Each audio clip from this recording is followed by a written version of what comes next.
Okay, welcome back, students. Let us continue another experiment. The last experiment in this case, that is, oxygen is produced during the process of photosynthesis. Now, to show this, the experimental setup has been drawn here on the board. This diagram is also asked in the examination. It has been asked to draw the experimental setup to show that oxygen is involved during the process of photosynthesis. Now, for this experiment, we require a submerged plant called Hydrilla, okay, aquatic plant. The name of the plant was also asked in the examination. You need to remember the name of the plant, Hydrilla. Okay. Now, what is done here is first we take a beaker and we fill it with water. Okay. Then after that we take a funnel. Okay, and then a twig of hydrilla. Okay, and the end portion of this twig of hydrilla we take through the whole of this funnel. Okay, then it is placed in the beaker. After that we take a test tube. It is filled with the water up to the brim. Okay, then we cover the mouth of the test tube with the thumb. Okay, and then after that what we do is that we insert it or immerse, we immerse the tube, okay, test tube into the water. Okay, you're not supposed to leave the thumb before immersing into the water, otherwise bubbles may enter, air bubbles may enter. Okay, and then after placing we need to check that there is no bubbles at the tip. Okay, no space at the tip. If it is so, then the bubble has not entered in this test tube, okay, while immersing it into the water. Okay, so these precautions we have to take while performing this experiment. And then now see, let us continue. Now what happens is that after arranging all the experimental setup, then the whole experimental setup we keep in the sunlight. Okay, after 6 or 10 minutes, okay, what we observe is that bubbles starts coming, okay, through the end of this twig. Okay, bubble starts coming. Then this bubble is actually the oxygen gas.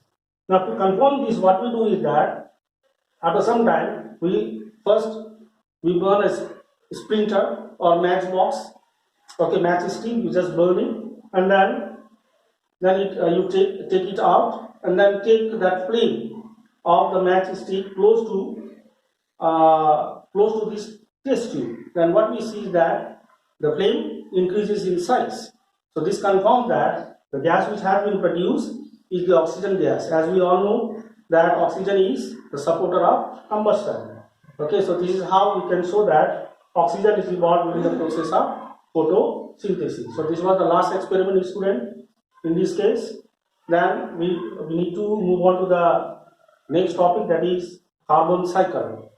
Carbon cycle, mostly you may not be asked to explain everything about the carbon cycle, but this schematic diagram, okay, showing the carbon cycle, you require to practice. Okay, this may be asked in the examination.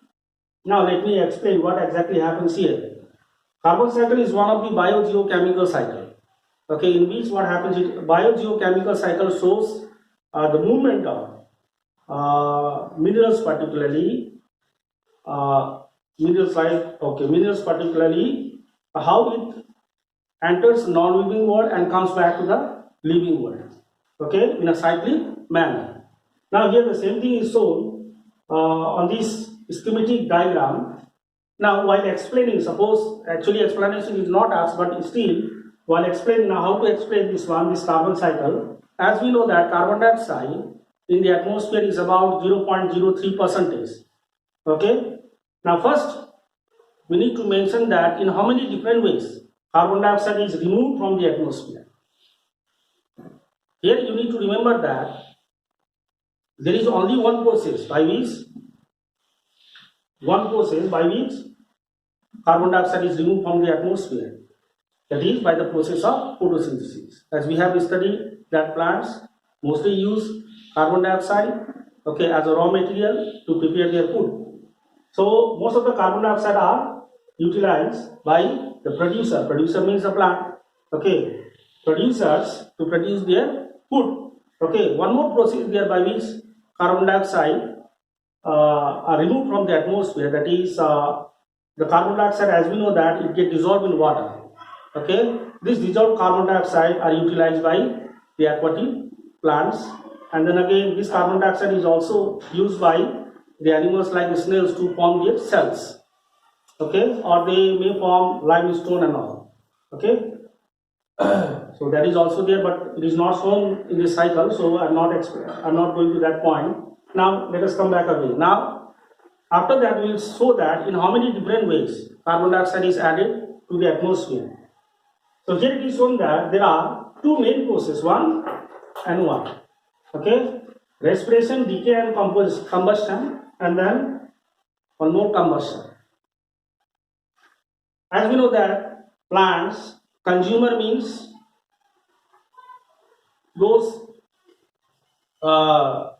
which obtain nutrition from producers, okay, which depend for their food on producers, they are usually called consumers.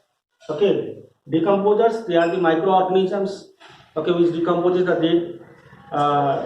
dead bodies and all. Okay, so they all respires. Okay, all the living organisms they respire.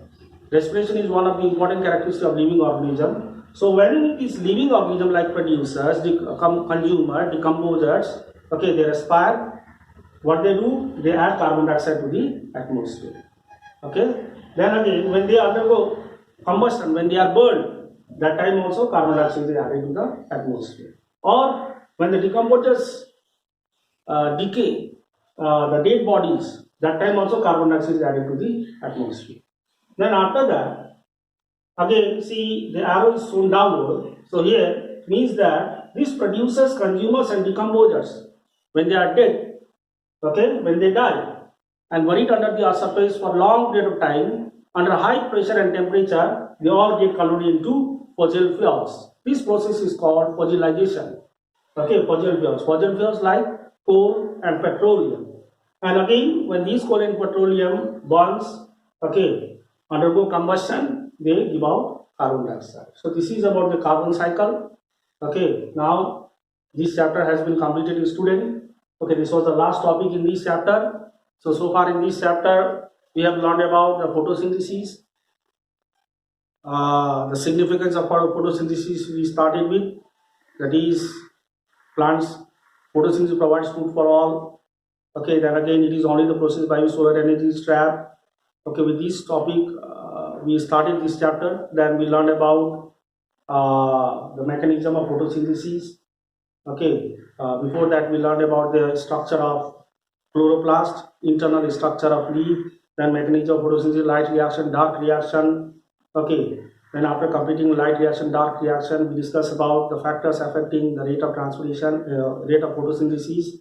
Okay, external factors, internal factors. Okay, after discussing about external and internal factors, we discuss about the experiment based topics.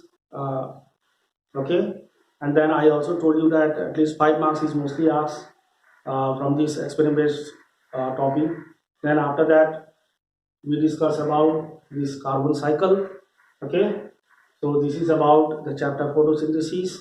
Okay, I will be sending you 10 years question paper. From there you can select the question based on photosynthesis and write in your note copy. Okay, so that way what will happen, you will have clear idea about what type of question is usually asked from this topic. Okay, mostly short definitions are usually asked. You may be asked about photolysis, phosphorylation. You may be asked about site of light reaction, dark reaction. Okay, this type of questions are usually asked. And again, the question from this one experiment, okay, is usually asked. Okay, so next chapter will start in the next video. Thank you.